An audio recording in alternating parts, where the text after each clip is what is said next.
माता मणिकर्णिका और बाबा विश्वनाथ समान रूप से एक दूसरे के प्रति निष्ठावान हैं।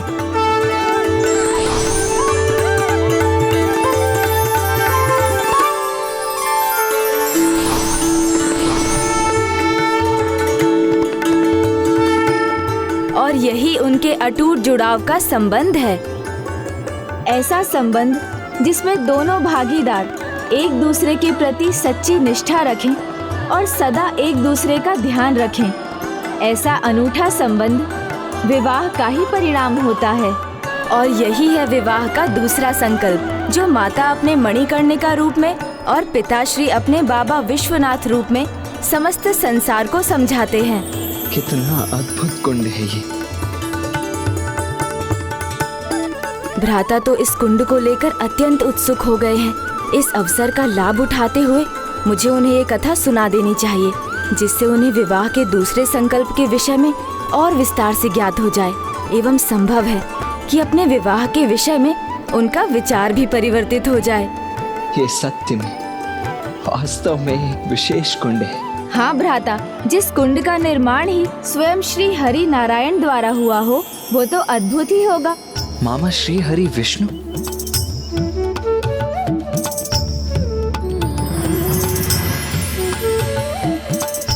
गणेश, अभी दिन का मध्य होने में समय शेष है, तो उसका सदुपयोग कर मुझे इस कुंड की कथा क्यों नहीं सुनाते तुम? अवश्य भ्राता। अभी तक आपने मणिकर्णिका घाट की महिमा गाथा सुनी, अब इस दिव्य मणिकर्णिका कुंड की कथा भी सुनिए। वैसे तो प्रभु विष्णु और प्रभु महादेव एक ही तत्व हैं, किंतु एक बार जगत कल्याण हेतु प्रभु नारायण ने अपनी अपार महानता का परिचय देते हुए प्रभु महादेव का भक्त बनकर काशी में उन्हें प्रसन्न करने के लिए एक बड़ा तप करने का निर्णय लिया, और उन्होंने अपनी तपस्या के लिए इसी घाट का चुनाव किया। फिर अपना तप आरंभ कर दिया। ओम नमः शिवाय, ओम नमः शिवाय, ओम नमः शिवाय, ओम नमः शिवाय, ओम नमः शिवाय, ओम नमः शिवाय, ओम नमः शिवाय, ओम नमः शिवाय, ओम नमः। और प्रभु श्री हरि नारायण की तपस्या 80 सहस्त्र वर्षों तक इसी प्रकार चलती रही, जब तक कि काशी का कण कण शिवलिंग में परिवर्तित नहीं हो गया। और तब पिता श्री महादेव और माता पार्वती नारायण की तपस्या से प्रसन्न हुए और उन्होंने काशी आने का निर्णय लिया।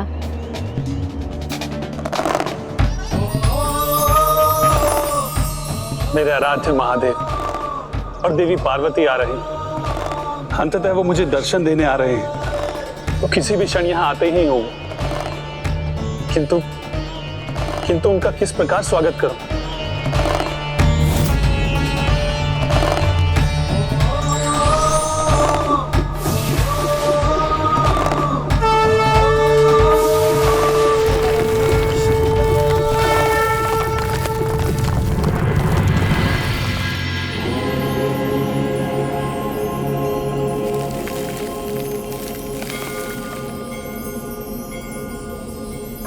स्वामी, भ्राता श्री हरि नारायण ये क्या कर रहे हैं? हरि की लीला हरि ही जाने। ओम नमो भगवते वासुदेवाय नमः। ओम नमो भगवते वासुदेवाय नमः। शांताकारं भुजगशयनं पद्मनाभं। वो पहुंच गए, वो मुझे दर्शन देने आ गए। गगनसदृशं मेघवर्णं शुभांगं लक्ष्मीकान्तं कमलनयनं योगिरदधानगम्यं वन्दे विष्णुं भवभयहरं सर्वलोकैकनाथम्।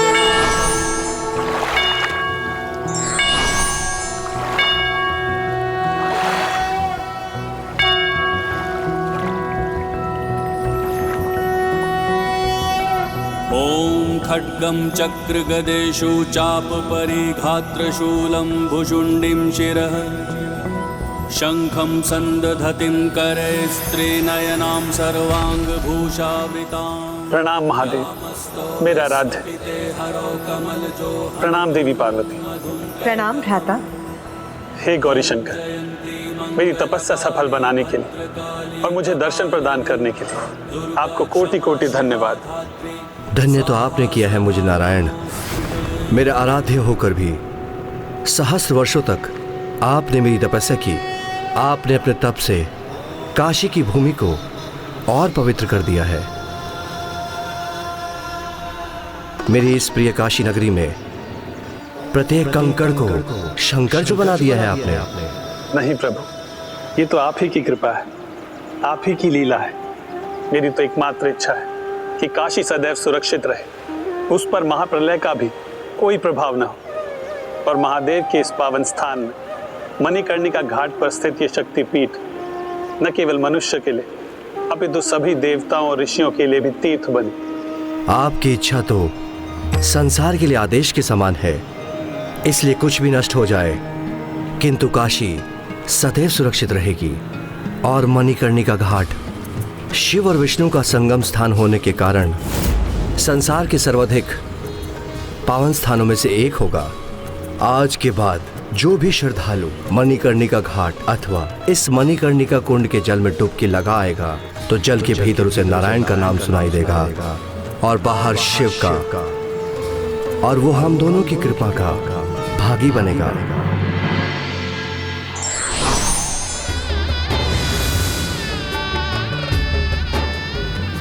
प्रभु नारायण की इच्छा पूर्ण करने के लिए पिताश्री और माता ने स्वयं इस कुंड में 3 डुबकियां लगाकर इस कुंड की महिमा में वृद्धि की।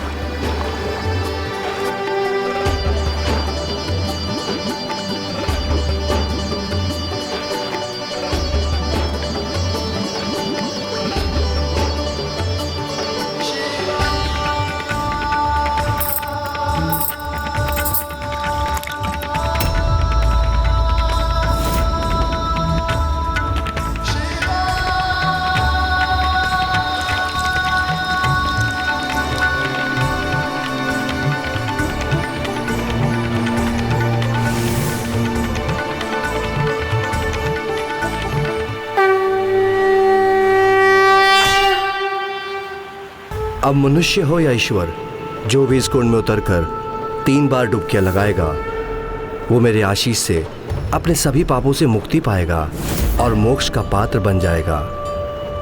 मेरी इच्छा पूर्ण करने के लिए कोटि कोटि धन्यवाद प्रभु। मैंने प्रभु से जो मांगा वो मैंने पा लिया। अब मुझे वो कर्णिका देने की अनुमति दीजिए जो आपने कुंड में खोई थी। भ्राता, जो भी होता है उसके पीछे एक कारण होता है। आप उस कर्णिका को वहीं रहने दीजिए।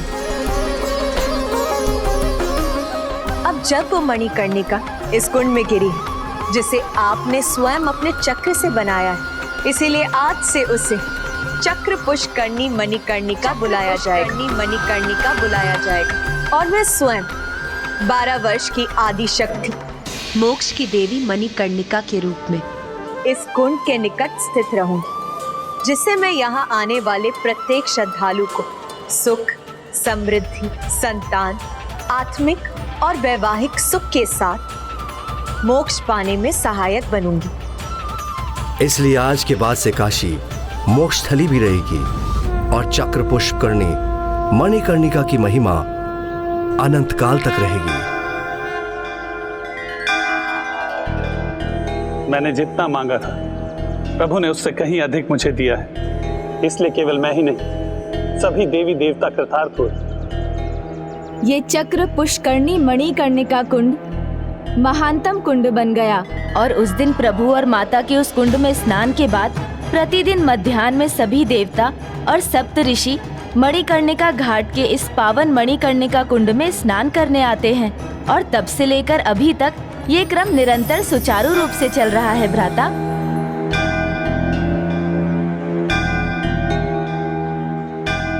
मध्याह्न का समय हो चुका है।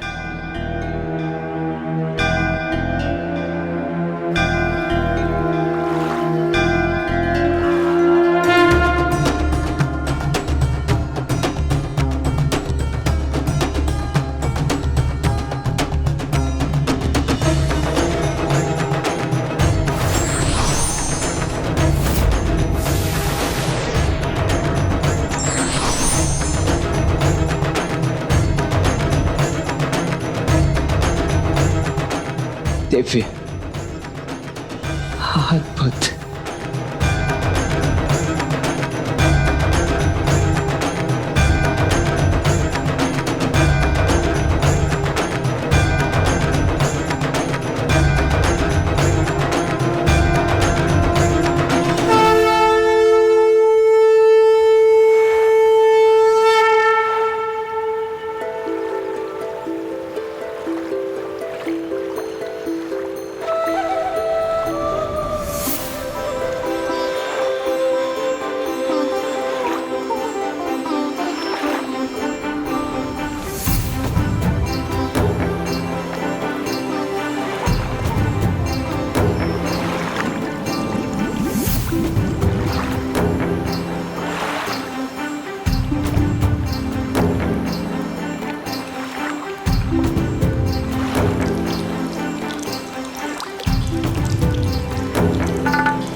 मैं भी प्रत्येक मध्याह्न यहाँ आता हूँ अपने ढूंढी राज स्वरूप में, जिसमें मैंने काशी के राजा देवोदास को मोक्ष का पथ दिखाया था।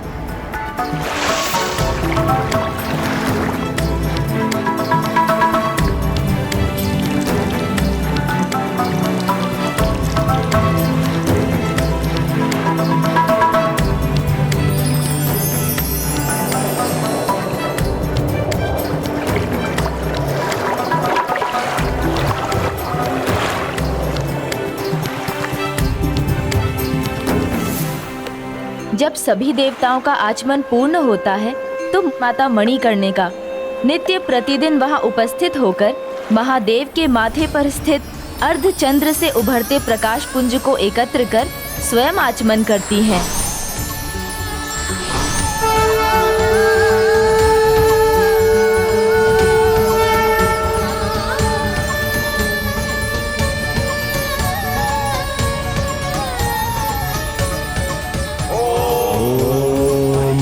मणिकर्णिकाय नमः। ओम मम मणिकर्णिकाय नमः। ओम मम मणिकर्णिकाय नमः।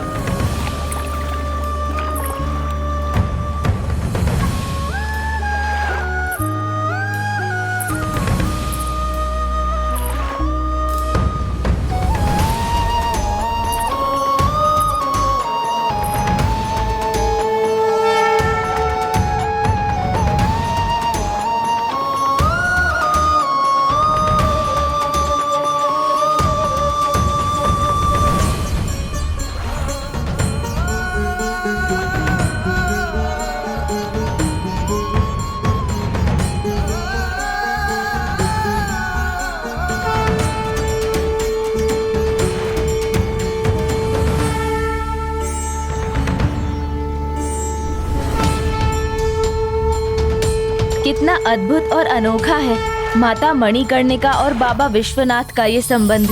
एक ओर जहाँ माता संपूर्ण निष्ठा के साथ बाबा विश्वनाथ के दर्शन की प्रतीक्षा करती हैं, वहीं दूसरी ओर बाबा विश्वनाथ भी बिना भूले प्रतिदिन दोपहर में माता के समक्ष आचमन कर उन्हें दर्शन प्रदान करते हैं।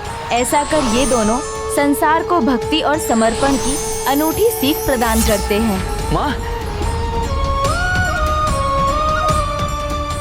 हमें तो अपूर्ण दर्शनों का ही लाभ हुआ गणेश।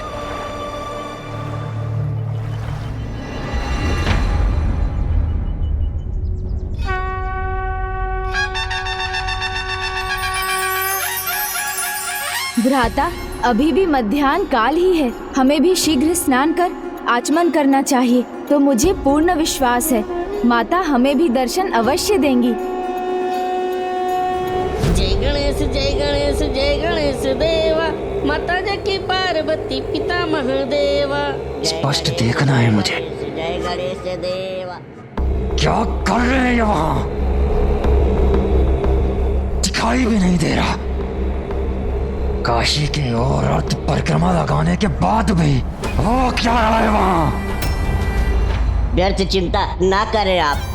अरे हम भजन कीर्तन कर रहे हैं, गजानन महाराज हमारे निकट अवश्य लौटेंगे। जय गणेश जय गणेश जय गणेश देवा। देवताओं पर तनिक भी विश्वास नहीं है मुझे। अब आगे क्या करना है जानता हूं मैं।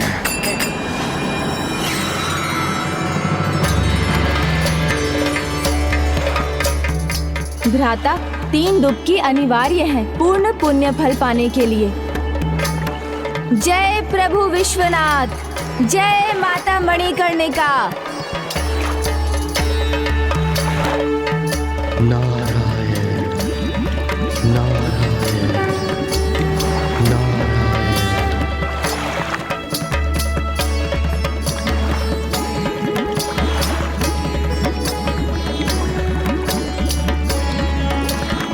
शिव शिव शिव।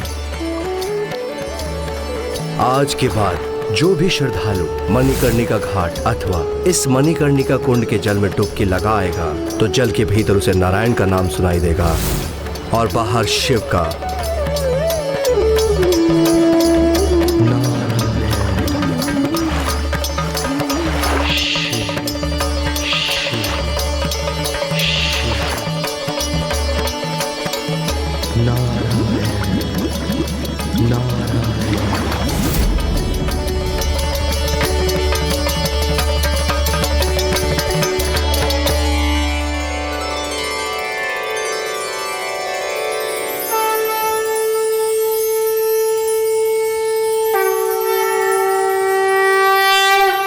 हे माता मणिकर्णिका, आपकी उपस्थिति काशी के लिए तो आशीष के समान है।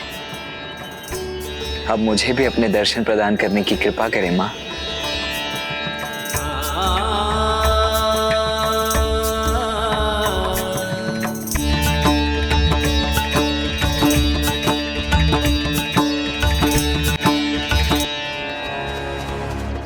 यदि यहाँ आपके लिए सब कुछ कुशल रहा तो शीघ्र आपको देवी मणिकर्णिका के दर्शन होंगे।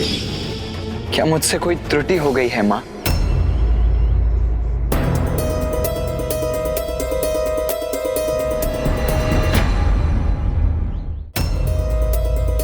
भ्राता, आपको स्मरण है प्रभु विश्वनाथ ने मंत्र जाप को लेकर क्या कहा था?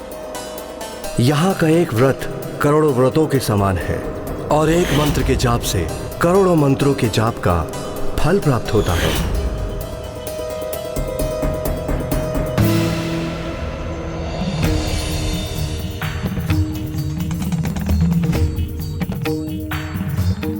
ओम मम मणिकर्णिके नमः। ओम मम मणिकर्णिकाय नमः। ओम मम मणिकर्णिकाय नमः।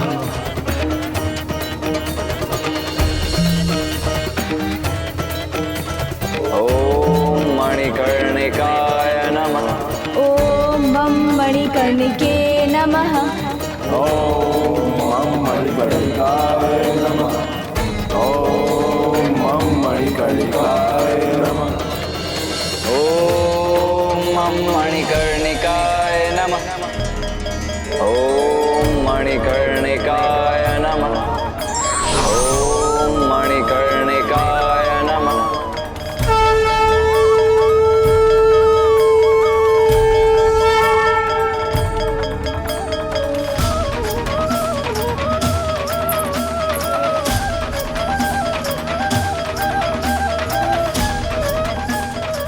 माता,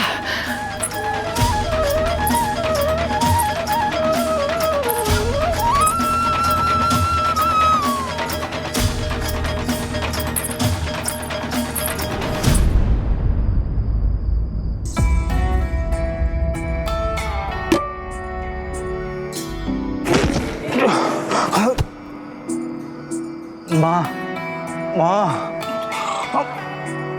माँ।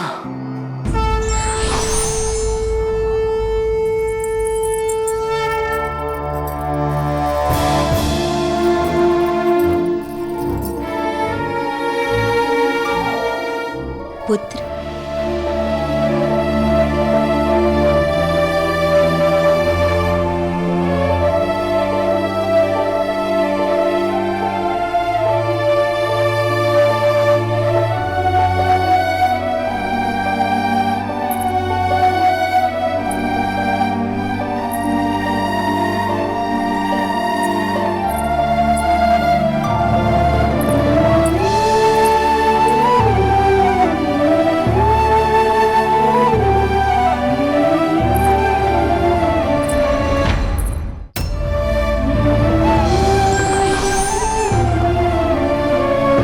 प्रणाम प्रभु।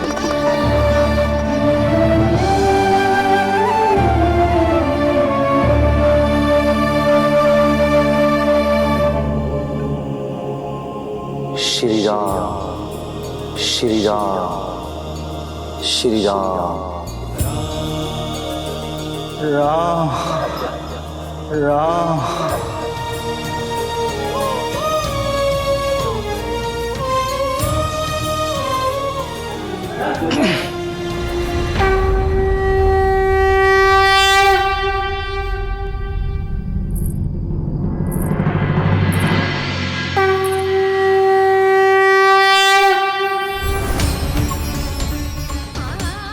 प्रणाम माता विशालाक्षी, प्रभु विश्वनाथ और प्रभु ढूंढीराज।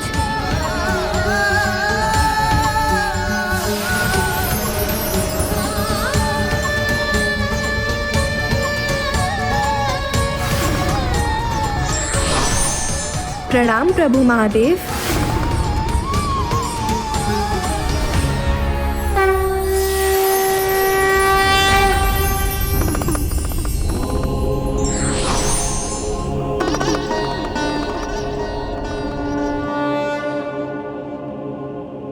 अब आप समझे देवराज इंद्र, माता मणिकर्णिका मृत्यु की नहीं, मोक्ष की देवी देवराज। यही इनका वास्तविक तत्व है। कदाचित वो इसकी ही प्रतीक्षा में थी कि हम इस सत्य को समझ जाएं। इसीलिए उन्होंने हमें अभी तक दर्शन नहीं दिए, किंतु अब हमें अपने दर्शन सुख अवश्य प्रदान करेंगी।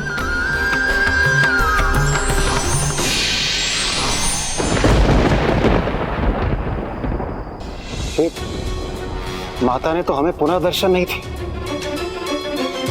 इस प्रकार हमारी यात्रा पूर्ण कैसे होगी?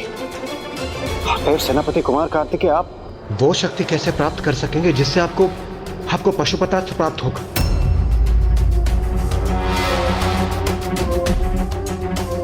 नहीं देवराज, केवल इस यात्रा के लिए ही नहीं, माता का आशीष तो मुझे अपने समस्त कार्यों के लिए चाहिए। भ्राता, प्रत्येक दिव्य घटना का समय निर्धारित है। आप व्याकुल ना हो। कुछ ही समय में ब्रह्म मुहूर्त में प्रभु विश्वनाथ के प्रथम दर्शन के लिए माता पुनः प्रकट होंगी। कदाचित तब वो हमें अपना आशीष देंगी। हमें निराश नहीं होना चाहिए।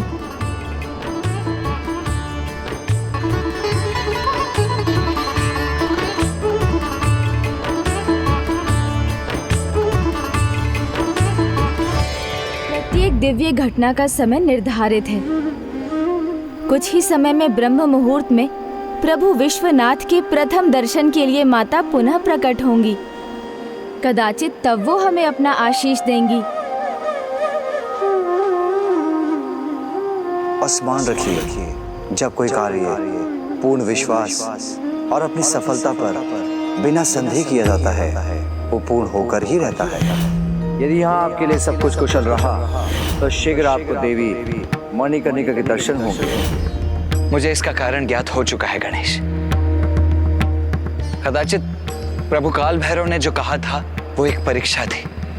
उन्होंने कहा था कि यदि सब कुछ उचित प्रकार से हुआ तो माँ हमें दर्शन देंगी, और उनके ऐसा कहने से मेरे मन में एक संदेह उत्पन्न हो गया था, और कदाचित इसी कारण से अब तक हमें माँ के दर्शन प्राप्त नहीं हुए।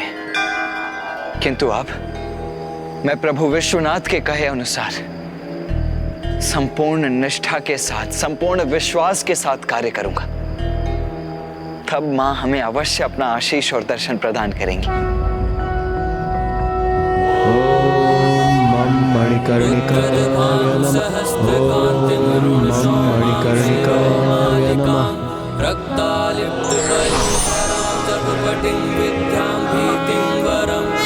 हस्ताब्जर्धतिं त्रिनेत्रविलसद्वक्त्रारविन्दश्रियं देवीं बद्धिमांशुरत्नमुकुटां वन्दे समन्दिस्मिताम्।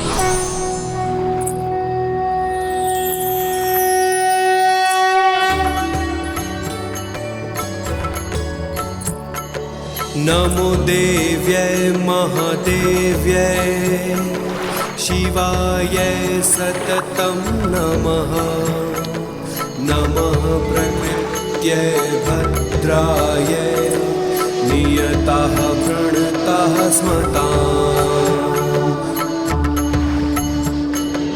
रौद्राय नमो नित्याय गौर्ये धात्रे नमो नमः ज्योत्स्नाय चिन्दुरूपिण्ये सुखाय सततं नमः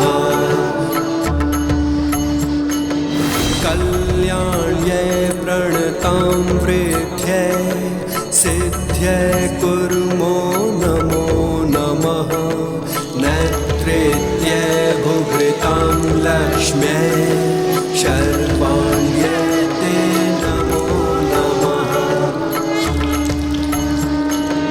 दुर्गाय दुर्गपालाय साराय सर्वकारिण्ये ख्यात्ये तथैव कृष्णाय धुराय सततं नमः मणिकर्णिकाय नमः। ओम मणिकर्णिकाय नमः।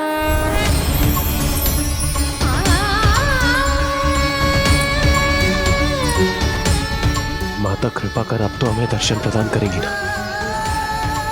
अवश्य देंगी देवराज। तनिक भी संदेह अपने मन में मत लाइए। संपूर्ण निष्ठा, पूर्ण विश्वास और भक्ति के साथ प्रार्थना कीजिए, माता फल अवश्य देंगी।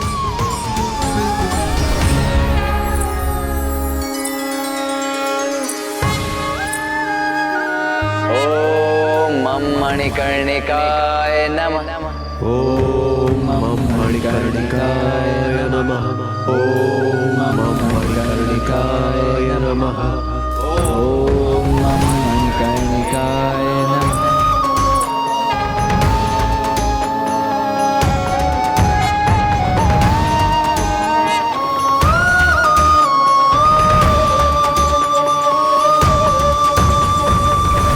प्रणाम माता।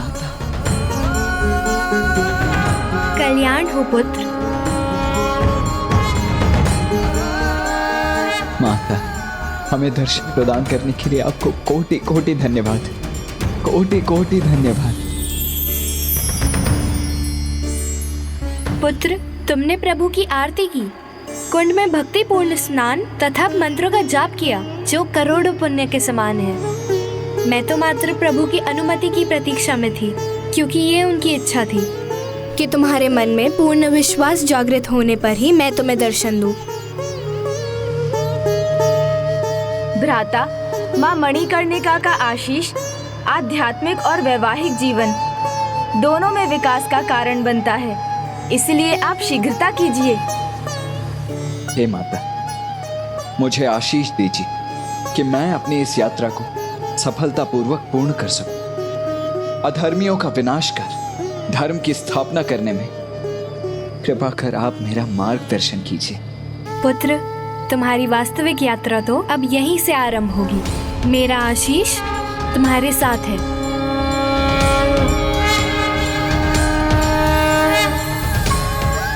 और जिस प्रकार काशी में प्रभु विश्वनाथ ज्योतिर्लिंग के दिव्य तेजपुंज के कारण अग्नि, जल, वायु, धरती और आकाश, ये सभी पंचभूत तत्व महान संतुलन में हैं, उसी प्रकार जब अपनी यात्रा की अवधि में तुम प्रभु के पंचभूत लिंगों का दर्शन कर आशीर्वाद प्राप्त करोगे, तभी तुम अपने भीतर के पंचभूत की शक्तियों को जागृत और संतुलित कर पाओगे।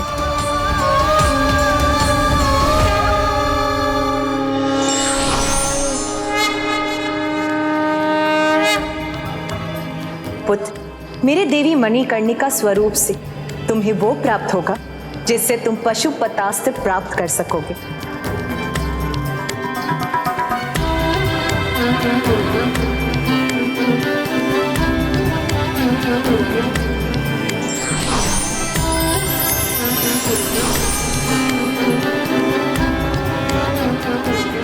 पुत्र, जब तुम पंचभूत शिवलिंगों को ढूंढकर सभी तत्वों की ऊर्जा प्राप्त करोगे, तब उनकी ऊर्जा चक्र भिन्न रंगों में इस कड़े के भाग बनेंगे और तब तुम्हें पाशुपतास्त्र प्राप्त होगा, जिससे तुम सुरापद्मन का वध कर सकोगे।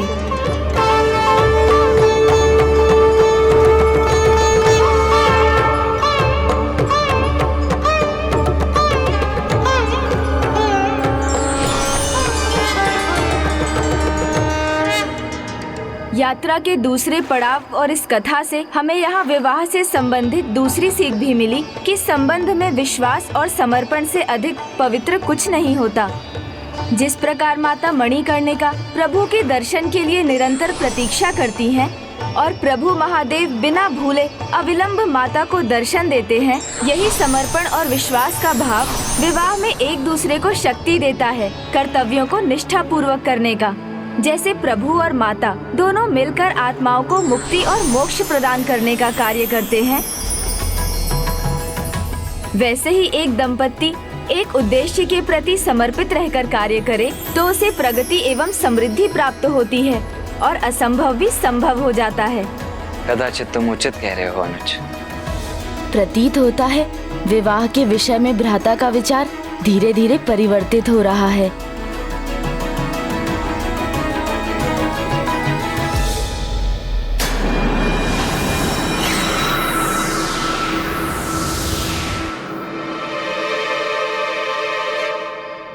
कहीं ऊपर से गिर गए तो अरे तो लेने के देने पड़ जाएंगे।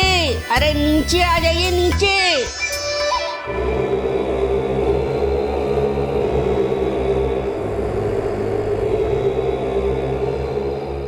तो यह कड़ा था इस विलंब का कारण। और ध्यान से देखना होगा।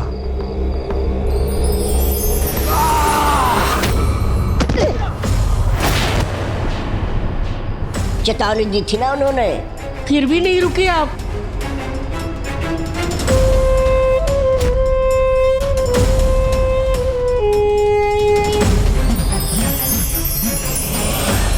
इतनी अपार शक्ति ये भला किसकी हो सकती है?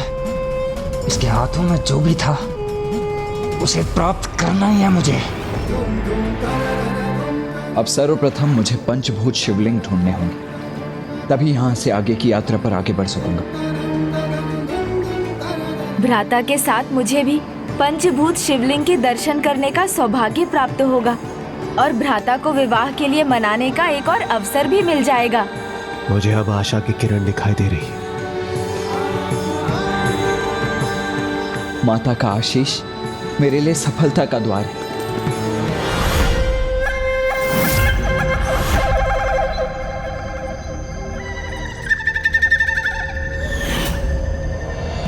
ना भाखन, संकट बनेगा, कंटक बनेगा हमारे लिए जो इसने प्राप्त किया है।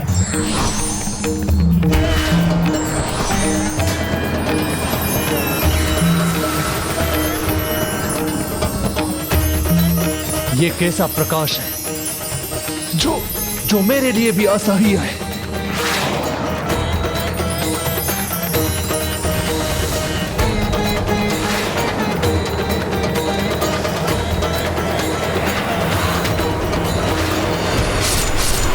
नहीं, किसका प्रकाश?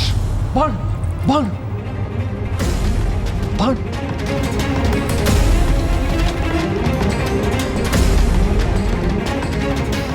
स्वप्न हो या प्रत्यक्ष, मिटा दूंगा अपने शत्रु को मैं। बहन का दुख भी विचलित नहीं करता है इन्हें। प्रतिशोध के स्थान पर निद्रा सुख में लीन है। कैसे भ्राता है ये? बहन नहीं, भय का संक्रमण है। शत्रु के समान ये मेरे दंड की भागी ही है। आज का दिवस इस भीरू की मृत्यु से ही प्रारंभ होगा।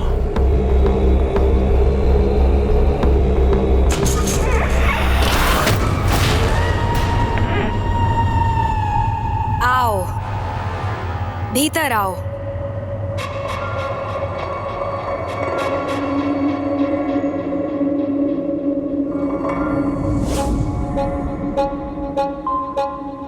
आओ, निकट आओ।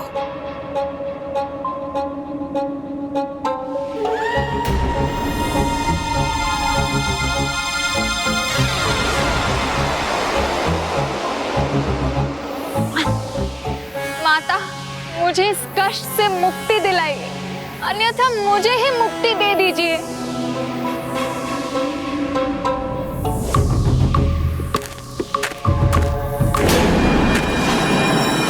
ये सहायता के ही योग्य है, किंतु इसे कष्ट से नहीं, इसे ही मुक्ति दीजिए, अन्यथा ये मेरे शत्रु उस कार्तिकेय की प्रशंसा करके भय का साम्राज्य फैलाएगी और अपने ही भ्राताओं को भयभीत करेगी। पद्मन को मूर्ख समझने की भूल मत करो, मूर्ख नारी। अब कैसे विश्वास दिलाओ? आपके लिए ही शची का अपहरण करने गई थी। ये शत विशत हाथ उसी का प्रमाण है। तुम्हारा हाथ विलग नहीं हुआ है, तुम्हारे कारण संपूर्ण असुर जाति का सम्मान विलग हुआ है। मूर्ख अबला नारी। बस भूलो मत कि एक नारी ने ही तुम जैसे शक्तिशाली पुत्र को जन्म दिया है। इसीलिए एक नारी को अबला समझने की भूल कभी मत करना।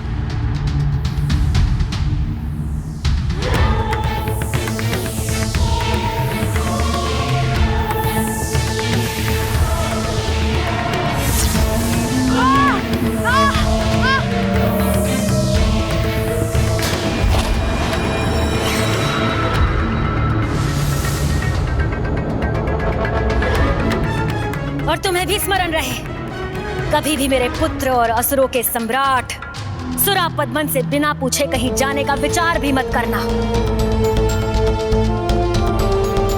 धन्यवाद। सुनना नहीं भाता मुझे। अब जाओ यहाँ से।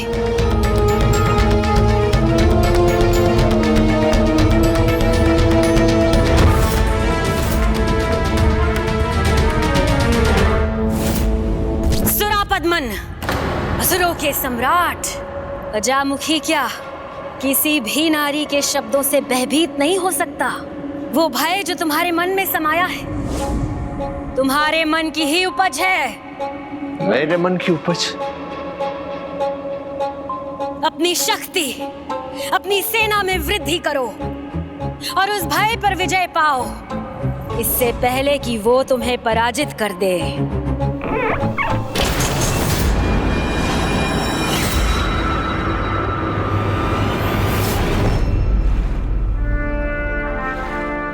शीघ्र ही पंचभूतों को क्रियान्वित कर पशुपतास्त्र को प्राप्त कर मैं उस दुष्ट असुर का सामना करने के लिए तैयार हो जाऊंगा।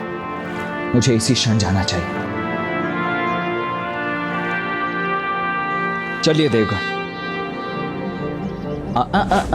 गणे, तुम यहां से और आगे नहीं जा सकते। काशी एक तीर्थ स्थल है, इसीलिए यहां तक आने से मैंने तुम्हें मना नहीं किया, किंतु अब यहां से आगे मेरी यात्रा का ये एक अत्यंत महत्वपूर्ण चरण है, जिसमें किसी भी कारण का भटकाव मेरी एकाग्रता के लिए उचित नहीं। और क्योंकि तुम किसी छिपे कारण से मेरे साथ हो, इसीलिए तुम यहाँ से आगे हमारे साथ नहीं आ सकते। किंतु भ्राता, पंचभूत शिवलिंगों को पहचानने में मैं आपका सहायक बन सकता हूँ।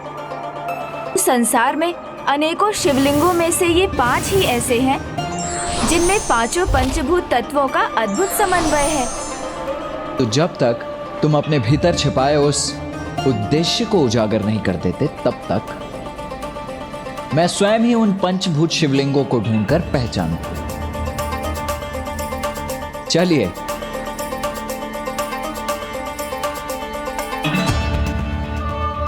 भ्राता, मुझे आपसे कुछ नहीं छिपाना है, सब कुछ बताना है, किंतु धीरे धीरे, अन्यथा सब कुछ समझे और जाने बिना आप विवाह के लिए मना कर देंगे।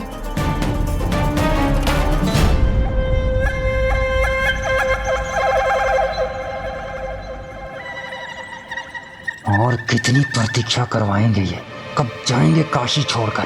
जय गणेश जय गणेश जय गणेश देवा, माता जी की पार्वती पिता महादेवा। जय गणेश जय। ऐसी दृष्टि गड़ाकर तुम कितना भी देख लो भाखन। प्रभु प्रभु, प्रणाम प्रणाम। मेरी चेतावनी को गंभीरता से लेना चाहिए था तुम्हें। वही तो गणेश जी, यही हमने भी समझाया था। हाँ, यही तो मैंने भी समझाया था कि प्रभु गणेश जी अवश्य आएंगे। और देखिए आ गए। भूलो मत, तुम दोनों के लिए प्रभु भी मैं ही हूँ और स्वामी भी। प्रभु प्रभु। कहते कुछ और हो और करते कुछ और हो। देवता जो ठहरे, हमें कहा था तुमने कि हमारी सहायता करोगे, और वहाँ उसके साथ थे। नहीं नहीं भाखन, वहाँ तो मैं अनुज होने का कर्तव्य निभा रहा था और यहाँ देवता होने का। तुमने प्रार्थना की है तो मुझे भी तो कुछ करना होगा ना? हाँ हाँ, अवश्य अवश्य प्रभु। हाँ, करना तो चाहिए, अवश्य करना चाहिए। तो प्रमाणित कीजिए उनकी यात्रा का आशय हम पर उजागर करके हमारी सहायता करने आए हैं। और हाँ, ये भी बताइए कि कुमार कार्तिकेय के हाथ में वो कड़ा कैसा था?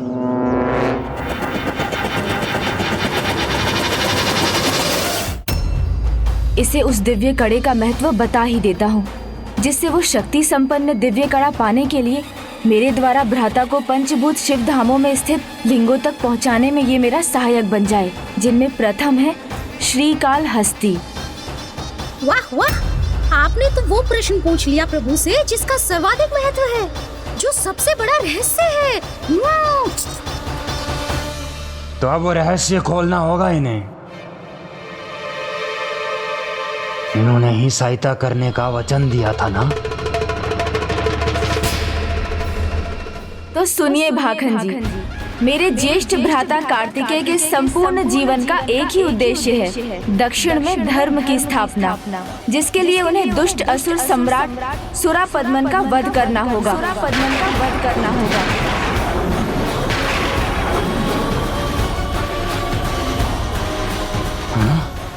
असुर सम्राट का वध? सफलतापूर्वक इस यात्रा को संपन्न करने पर उन्हें वो अजय अस्त्र मिलेगा, जिससे वो उस अति शक्तिशाली, अति संकटकारी, अति भयंकर अत्याचारी सुरापद्मन का वध करेंगे। असुर सम्राट का वध कैसे कैसे करेंगे तुम्हारे ज्येष्ठ भ्राता? वो ऐसे होगा भाखन कि जो कड़ा उन्हें काशी में मिला उसे वो विशिष्ट शक्तियों के साथ पूर्ण करेंगे। इतना शक्तिशाली कड़ा? तब सर्वप्रथम इस कड़े पर ही अपना अधिकार स्थापित करूंगा मैं।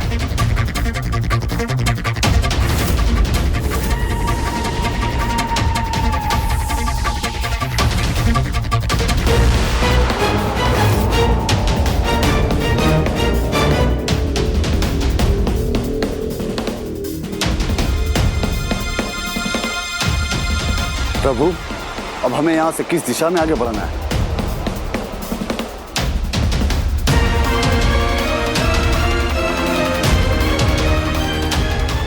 कदाचित ये मेरी ही प्रतीक्षा में है।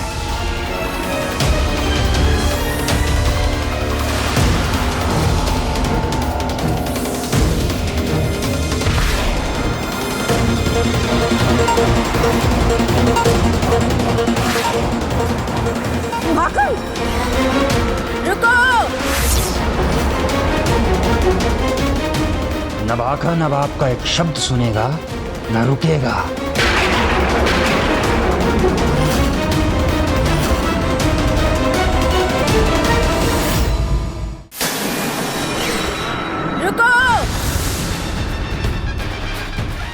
नभाखन अब आपका एक शब्द सुनेगा, न रुकेगा। जाओ, प्राप्त कर लो उस कड़े को, किंतु अधूरे कड़े को सुरापद्मन तक पहुंचाकर क्या लाभ होगा? अधूरा कड़ा? हाँ, अधूरा। पहले उस कड़े को पूर्ण तो होने दो। उसमें ब्रह्मांड के सभी पंचभूतों की शक्तियां समाहित होंगी और वो महान पाशुपतास्त्र को जागृत करने में समर्थ होगा। ये बात समझो, क्योंकि जिसके नियंत्रण में पाशुपतास्त्र रहेगा, विजय उसी की होगी। कार्तिकेय की सभी सूचनाओं के साथ यदि मैं असुर सम्राट सुरापद्मन को यह कड़ा भी दे दूं, तो वो अत्यंत प्रसन्न होगी। और ये कड़ा तभी पूर्ण होगा जब इसे धारण करने वाला पंचभूत शिवलिंग धामों की यात्रा पूर्ण करेगा। देवराज, वीरबाहु, आप में से किसी को तो पंचभूत शिवलिंग धामों का ज्ञान होगा। कुमार कार्तिकेय, यदि हमने उनके दर्शन किए भी हो, तब भी हम उन्हें पहचान नहीं पाएंगे, क्योंकि इस संसार में कोई भी शिवलिंग पंचभूत शिवलिंग के नाम से विख्यात नहीं है।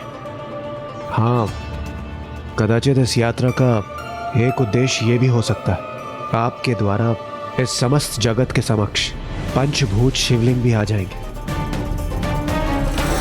पंचभूत शिवलिंग ये क्या होती है? क्या होता है? पंचभूत शिवलिंग दिखने में तो साधारण शिवलिंग के समान ही होते हैं, परंतु उनमें असाधारण शक्तियाँ होती हैं। उनके दर्शन बहुतों ने किए हैं, उनकी कथाएं भी बहुतों ने सुनी हैं, किंतु बहुत कम ऐसे हैं जिन्हें पता है कि कौन सा शिवलिंग किस पंचभूत तत्व का प्रतिनिधित्व करता है। किंतु किसी को तो उनका ज्ञान होगा। पंचभूतों में अग्नि, जल, वायु को लेकर अग्निदेव, वरुण देव, वायुदेव अवश्य कोई संकेत दे पाते, किंतु दुर्भाग्यवश उस दुष्ट सुरापद ने उनका हरण कर लिया है। तो अब ऐसा कौन है जो हमारा मार्गदर्शन कर सकता है? वो जो सबका मार्गदर्शन करते हैं, जो स्वयं में बुद्धि स्वरूप हैं, जो प्रथम पूज्य विघ्नहर्ता है, वो ही हमारा मार्गदर्शन कर सकते हैं। महादेव पुत्र पार्वती नंदन, प्रथम पूज्य गणेश, प्रथम पूज्य गणेश, प्रथम पूज्य गणेश।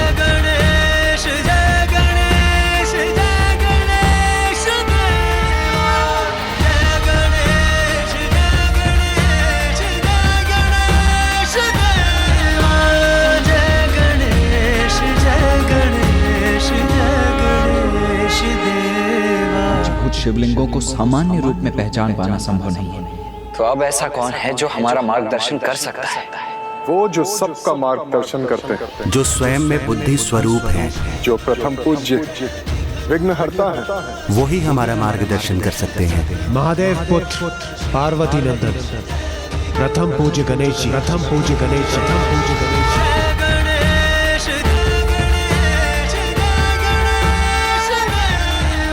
प्रभु, हमें पंचभूत शिवलिंग के बारे में बताने की कृपा कीजिए। सभी पंचभूत शिवलिंग अद्भुत हैं। श्री कालहस्ती, इसमें वायु तत्व की प्रधानता है और ये तिरुकल्थी में स्थित है। शिव कांची पृथ्वी एकांबरेश्वर लिंग, इस लिंग में पृथ्वी तत्व की प्रधानता है और ये कांचीपुरम में स्थित है। अरुणाचलेश्वर अग्नि लिंग, जिसमें की अग्नि तत्व की प्रधानता है, ये लिंग तिरुवन्नामलई में स्थित है। चिदम्बरम आकाश थिल्लाई नटराज लिंग, इसमें आकाश तत्व प्रधान है और ये चिदम्बरम में स्थित है। और तिरुचिरापल्ली अप्पू अथवा जल जम्बुकेश्वर लिंग, जो कि जल तत्व की प्रधानता वाला लिंग है, ये लिंग तिरुचि में स्थित है।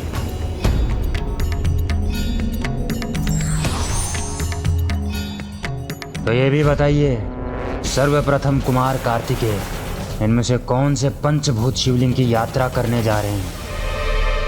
गणेश हमारे साथ नहीं आ सकता, मैं स्वयं ही उनकी पहचान करूंगा। उत्तर में स्थित सभी शिवलिंगों की यात्रा तो हम कर चुके हैं, तो यदि वो पंचभूत शिवलिंग वहां स्थित नहीं है तो अवश्य ही वो दक्षिण में स्थित होंगे। इसीलिए हमें अब दक्षिण दिशा की ओर बढ़ना चाहिए।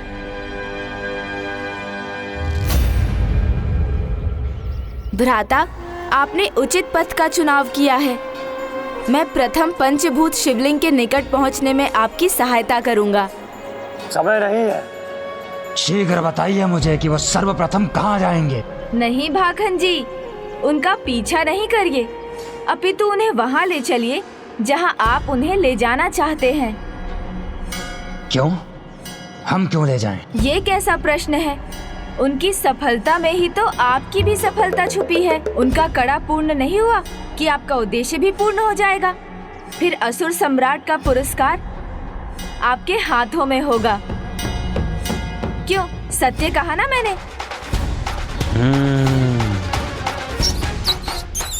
और इस अवधि में आप भ्राता के बारे में सब कुछ ज्ञात भी कर लेंगे, जिसका वचन तो मैंने आपको पहले ही दिया था। शत्रु को उसकी संपूर्णता में जानना हो तो उसके बाहुबल, उसकी मानसिक और आत्म शक्ति का पूर्ण परीक्षण करना चाहिए ना? उचित कहा। सर्वप्रथम बाहुबल का परीक्षण कर लेता हूँ। बस ये बताइए, सबसे निकट पंचभूत स्थान कौन सा है? नदी स्वर्णमुख के तट पर श्रीकालहस्ती। श्रीकालहस्ती।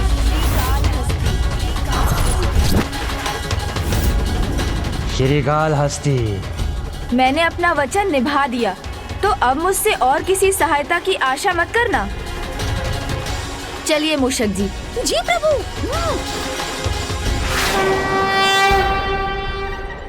तुम दोनों ऐसे खड़े मत रहो, चलो शीघ्र जाकर स्वर्णमुख नदी की ओर मोड़ो उन्हें, जहां मैं उनके जीवन की सबसे बड़ी चुनौती उनके सामने प्रस्तुत करूंगा। प्रभु, इनके मन में तो कुमार कार्तिकेय के प्रति केवल शत्रु भाव है। मुझे कुछ नहीं करना मूषक जी, क्योंकि भ्राता की परीक्षा लेते लेते ये स्वयं उनकी दिव्यता से परिचित होकर उनका भक्त बनेगा। अर्थात ये तो सरल कार्य है। जो विकट है वो है भ्राता को विवाह के लिए मनाना। उसका उचित उपाय सोचना होगा मुझे।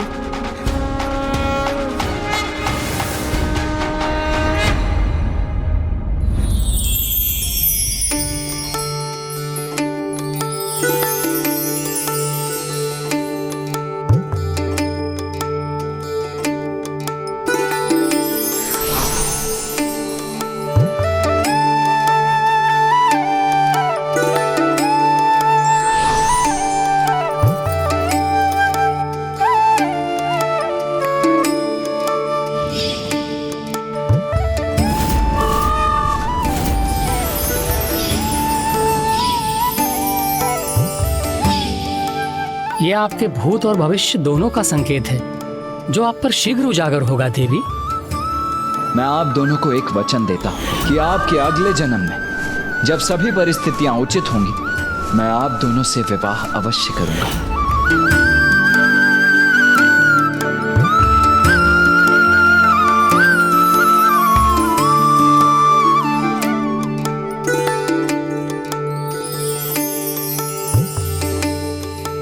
वो पूर्ण रूप से अपने पिता के ही समान, उन्हीं के समान पराक्रमी और अपने कर्तव्य के प्रति पूर्ण रूप से समर्पित है मेरा पुत्र।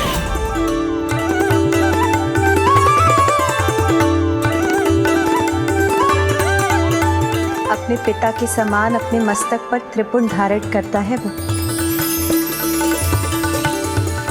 उसके नेत्र भी अपने पिता के समान दिव्य और तेजपूर्ण है।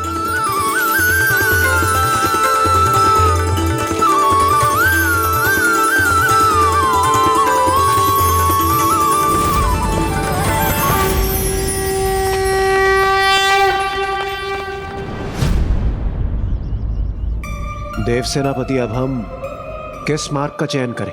ये जो दक्षिणी पश्चिम की ओर जा रहा है या फिर ये जो दक्षिणी पूरब की ओर जा रहा है? वहां कोई स्वर सुनाई दिया मुझे। प्रभु, आज्ञा दें।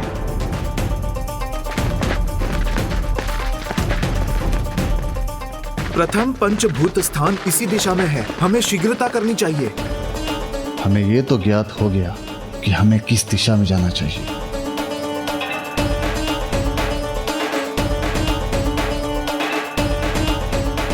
क्षमा करें प्रभु, किंतु कदाचित ये मार्ग अधिक उत्तम होगा। हे स्वामीनाथा, मैंने अभी कुछ ऋषि मुनियों को उस दिशा में जाते देखा था। और हाँ, वो कह रहे थे कि वो पंचभूत की दिशा में गए हैं। तो अवश्य वो स्थान उसी दिशा में होगा। हमें शीघ्र नीचे की ओर बढ़ना चाहिए। उचित है, आइए।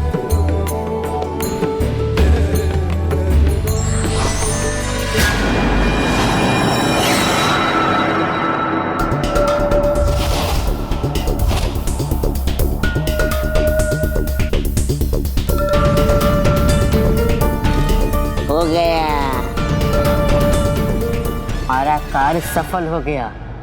प्रभु, ये दोनों इतना करने में तो सफल हुए।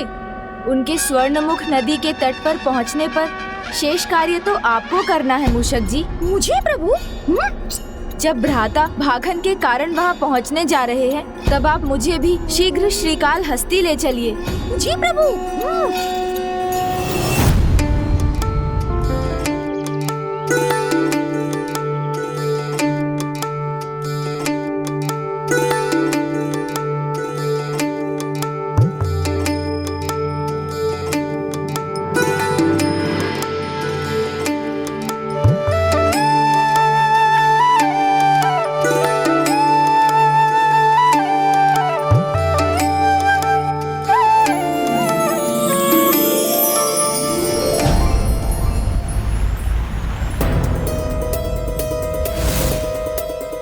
हम इतने समय से इस मार्ग पर चल रहे हैं, तो उन ऋषि मुनियों से भेंट क्यों नहीं हुई अब तक जिन्हें वीरबाहु ने देखा था? और यहाँ यदि ऋषि मुनि थे भी तो भी वो पंचभूत स्थान को लेकर वार्तालाप कैसे कर रहे थे? उनके विषय में ज्ञान तो दुर्लभ है। कहीं कोई हमारे साथ छल तो नहीं कर रहा है?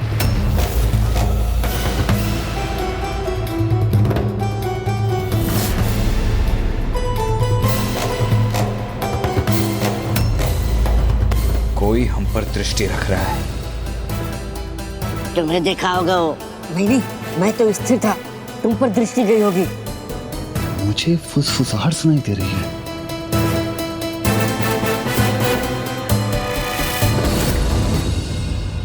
यही आ रहे हो। शक्तिशाली प्रतीत होता है। हाँ? तुम्हें को सामना करना पड़ेगा। नहीं, आकार में बड़ा है, तुम्हें ही सामना करना उसका। आकार प्रकार कुछ नहीं जानता, तुम्हें उसका सामना करना पड़ेगा। नहीं, तुम्हें करना पड़ेगा। तुम्हें करना पड़ेगा। कुमार कार्तिकेय, भला हमारा पीछे कोई क्यों करेगा?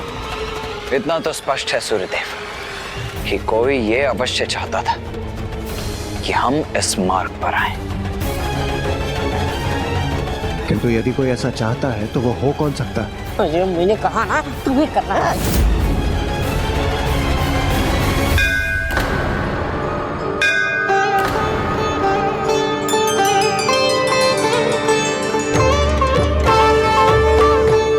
कोई अपने देव स्थान के मार्ग से भटक जाता है तो मंदिर का घंटा अपनी ध्वनि से उसका मार्गदर्शन करता है। गणेश,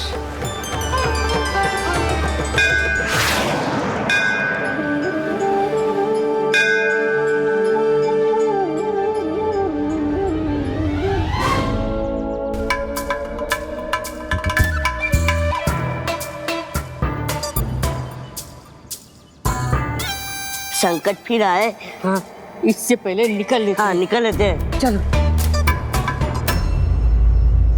हम उचित मार्ग पर ही हैं, आगे बढ़िए।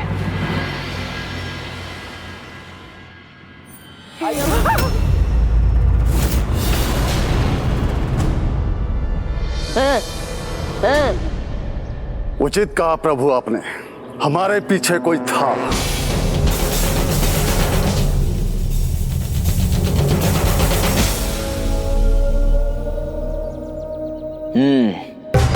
तो सत्य में कोई चाहता था कि हम इस मार्ग पर आए। सावधान, सावधान। किसने भेजा है तुम्हें? यहाँ क्यों आए हो हमारे पीछे? ऐसे नहीं बोलोगे तो ये मेरी गदा बुलवाएगी तुमसे।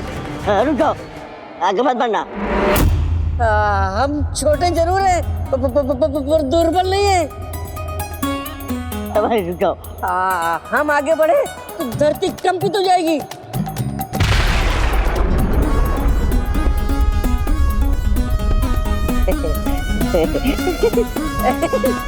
सेरन, धरती कंपित हो गई।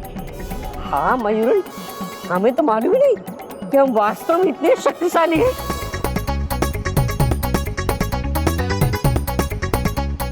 हम हाथ भी हिला देना तो बवंडर आ जाता है।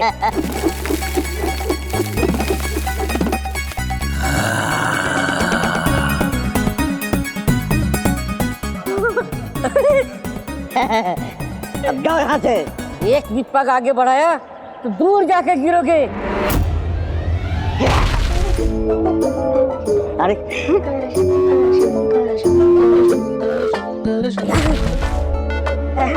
मयूरन, एक पत्ता भी नहीं हिला।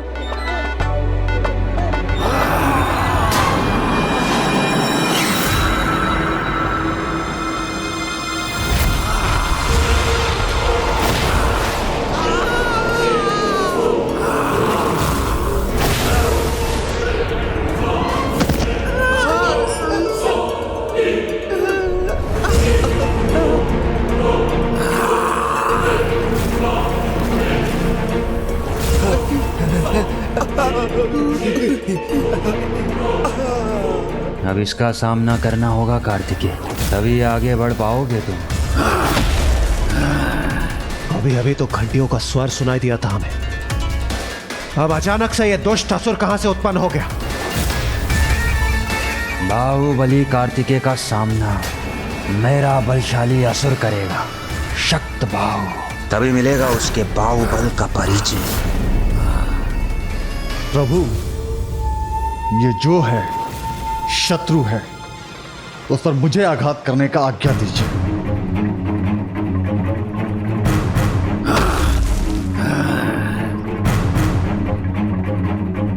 कार्तिकेय कौन है? सुना है बहुत बलशाली है, साहस है, तो आगे आए और सामना करे शक्त बाहु का। तुम्हारे लिए प्रभु को आगे बढ़ने की आवश्यकता नहीं, तुम्हें तो मैं उनका सेवक ही पराजित करूंगा। रुको वीर बाहु। नहीं देवगण, आप सभी यहीं मेरी प्रतीक्षा कीजिए, मैं अभी आया। वीर सेनापति,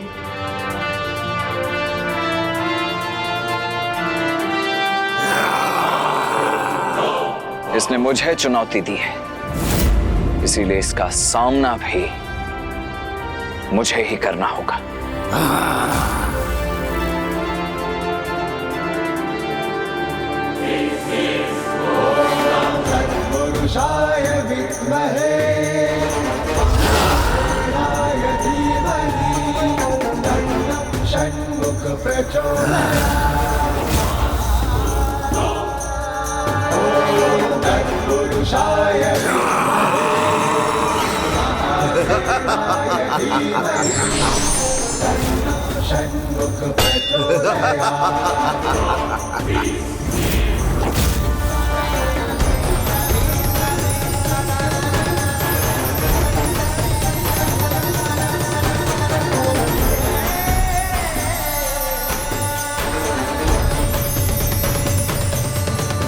अद्भुत, सर्वथा अद्भुत।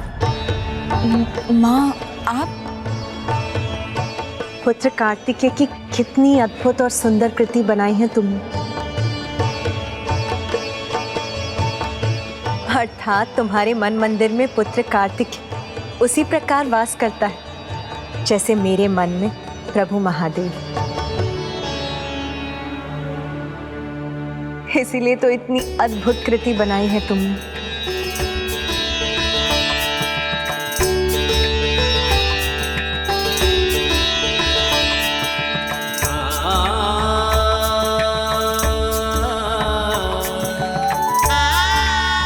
सदा खुश रहो पुत्री।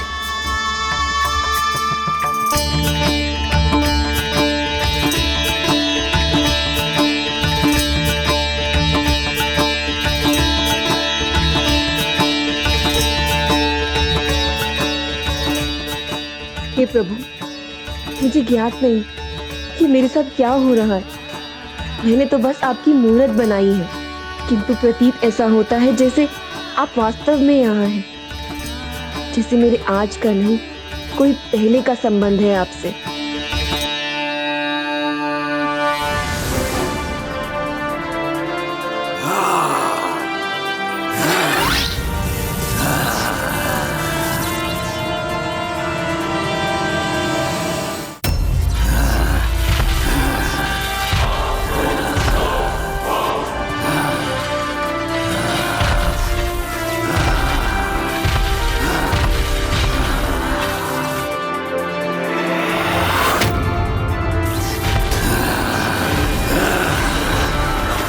युद्ध करना चाहते थे ना मुझसे, तो आओ करो युद्ध।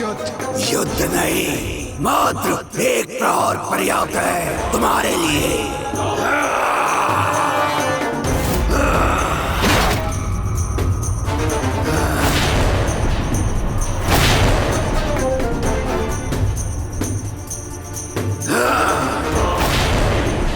इस बार नहीं बचोगे तुम।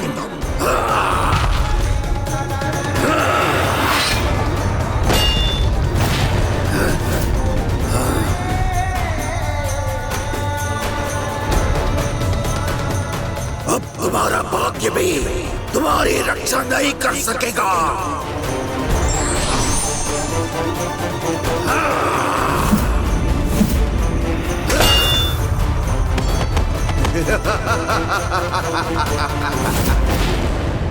यह असुर तो अत्यंत भयंकर प्रमाणित हो रहा है।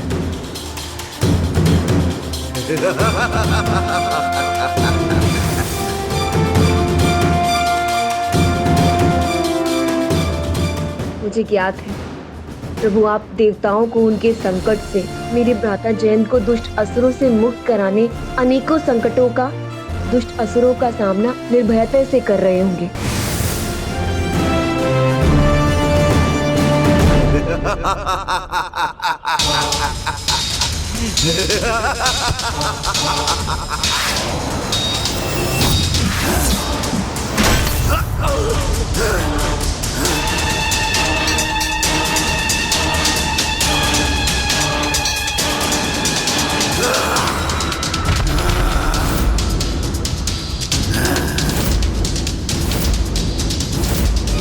ये क्या कर रहे हैं देव सेनापति कुमार कार्तिक? अपने किसी अस्त्र का आवाहन क्यों नहीं कर रहे हैं? कुछ अधिक ही शक्तिशाली असुर भेज दिया है मैंने। ये बालक शक्त बाहु का सामना नहीं कर सकेगा।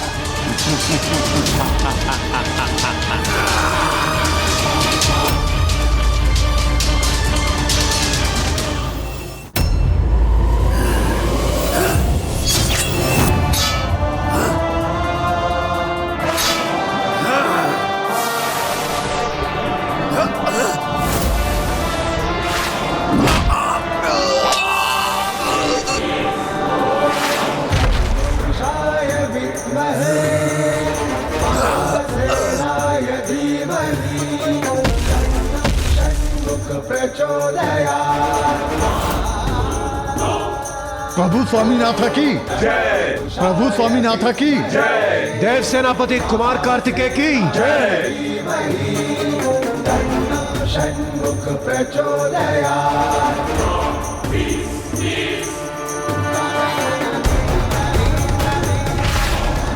असंभव को कैसे संभव कर दिया इस बालक ने।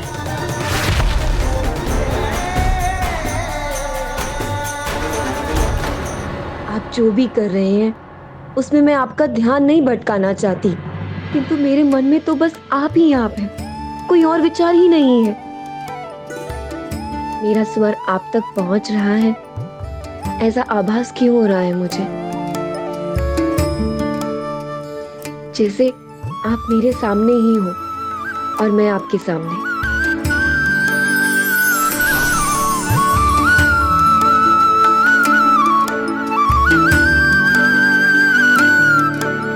स्वामी आप?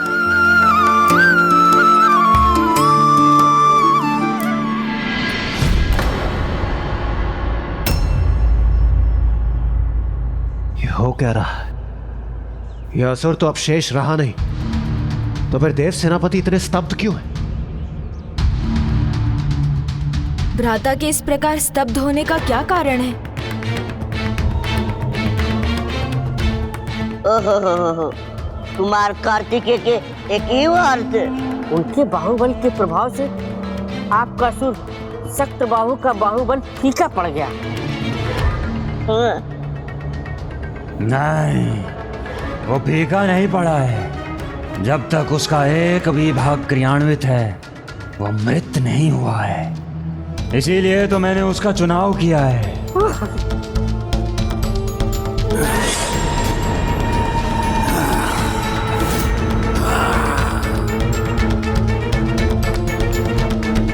यह असुर तो पुनर्जीवित हो गया और देव सेनापति इस अवस्था में।